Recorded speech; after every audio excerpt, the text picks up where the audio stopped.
Hello everyone, my name is Braden Chase and welcome to the English Hackers Podcast. I am excited to talk to you guys tonight about a story that I had a while ago that caused and has caused a lot of stress for me in my life, but has also been very good, and I've been able to learn a lot of good things for it.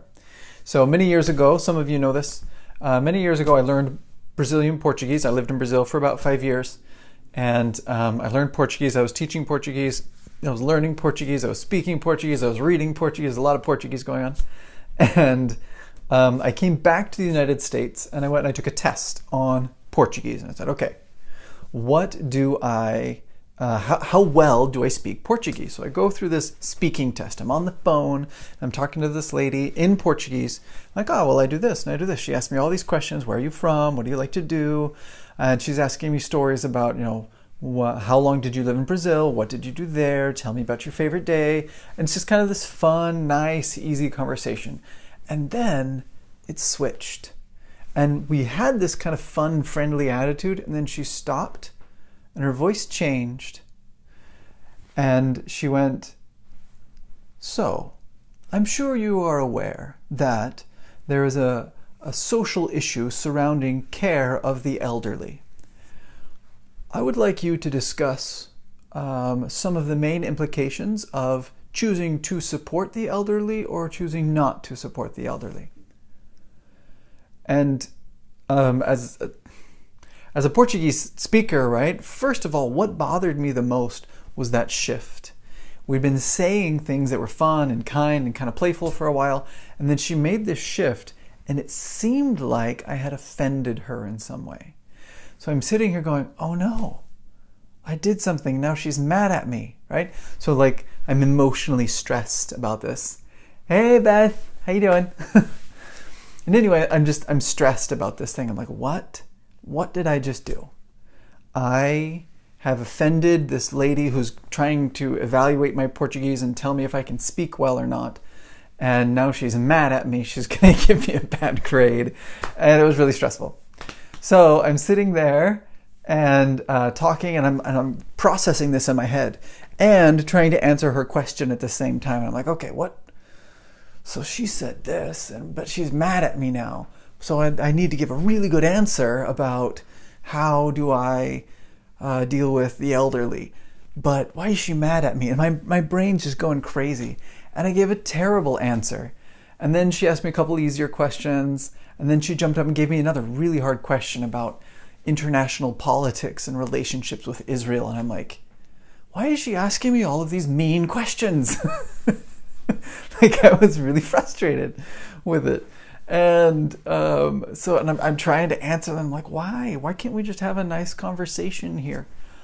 And anyway, it was about a 45-minute conversation. It was really long. And then I got down to the end of it and she's like, well, thank you very much. Have a good day. And she basically just hung up. I'm like, man, I made that lady mad. She was mad at me. I have failed this test. This is totally not cool. I get the grades back, the rating that I got on it, and I was put as an advanced low. And I'm like, I am not an advanced low. I speak higher than that. And I was very frustrated. So I'm sitting there, I'm like, okay, this was a particular type of speaking test. I'm going to go learn more about it. So I sign up for this course that teaches people how to do well on this test. And I go and I learn at this seminar that lasts like a week long. It's like 45 hours of training about this particular test. It's huge. And I get on there and this guy's teaching and he's explaining and he goes, and I tell him this story. And he goes, oh yeah, that's perfectly right. That's exactly what happens. I'm like, what? It's like, yeah, they're trying to test to see if you can talk about hypothetical situations. Can you talk about things that are abstract at a higher level? And I'm like, oh, that's why she was suddenly so distant and off. And he goes, yeah, that's what's going on. Like, oh, so what am I supposed to do? It's like, just answer the question, but make sure that you try and answer it in that abstract way.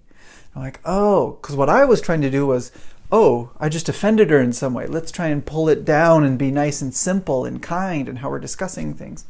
And she didn't want that, right? She wanted me to be kind of academic, right? And cold, not cold, but, distant and thoughtful and stuff like that. And I didn't want to do that. So I wanted the conversation to go into one direction, but she wanted it to go this other way, and my grade depended on it going that other way, but I didn't know that. And it was this realization that I heard. I'm like, wow, how many times does that happen to my English students? They're given a test, and the professor, me, right, or other teachers say, do well on this test. And as a student, my students go, okay, my teacher wants me to do this, so I do the best that I can like that. But what the professor's really thinking is this other thing, right? No, you're supposed to do it this way. And the same thing happened today with a student. One of the other teachers I work with brought me an essay and said, man, look at this essay. Isn't it so funny? It doesn't even make sense. And I'm like, this is actually a really good essay. It's just not formal enough. And they're like, oh yeah, good point. Like, so the teacher was expecting something super formal, but the student had done something that was kind of playful and fun, but it was still a really good essay.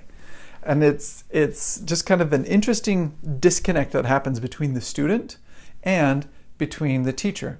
So for those of you who are my students or who have been my students in the past, that's something that I think you guys should remember and think about a lot. What is it that they want me to do? And do that. Because even if you write a beautiful essay, or if you give a beautiful speech that is fantastic and artistic and articulate and beautiful in so many different ways, if it's not what they want, it's not good enough, and it's the wrong thing. And I've learned that a lot, many times in my life, right? You have to do what they want. Whatever, if it's your teacher, if it's your boss, if it's your parents, right? You just have to do what they want. And that's just kind of how things work. So this is something I've been teaching to my students. Ever since I learned this, I teach them this. Okay, these tests work like this. When they ask these weird questions, they're doing this, and be ready for it. So that when they ask you about, like I took a similar test a couple of years later, and the lady hit that point where she was trying to push me up and to discuss the abstract academic type discussions. And she said, okay, Braden, could you please, let's imagine that you are at the United Nations and you're giving a speech about reducing carbon emissions to countries in Africa. Those countries have large coal deposits, and we all know that coal produces a lot of carbon. So how would you negotiate with those countries to reduce their carbon production and still be able to develop? Right? Like that, no joke. She asked me that in a language proficiency test. I'm like, that's not language proficiency. That's like diplomacy and being the president of a country. That's like not even okay. And I sat there and I'm like, I tried, and we did this kind of pretend role play thing, and it was so hard, but it was that same issue. She wanted me to do this, and I didn't want to do that. I didn't want to participate in those kinds of things, and it was just that same issue happening again. So whenever you take a test, whenever you apply for a job, or whenever you build a project for your clients, if you own your own business, or whatever it is that you're doing, make sure that it is crystal clear what your teacher, your boss, your client, whoever, what do they want you to do? And don't even start doing anything until you know exactly what they want you to do. Because if you don't know what you're supposed to do, then you can't do it right. Even if you're capable, you just can't, because you don't know what you're trying to do. So I hope that was helpful for you guys. Hey, Clau. That's your husband's name on here, isn't it? Nice to see you guys here. I hope that was helpful for you guys to think about that a little bit. Make sure that you identify the task and be clear with everybody on what you're doing. I love you too. It's good to see you. Have a wonderful night, guys, and I will talk to you another day.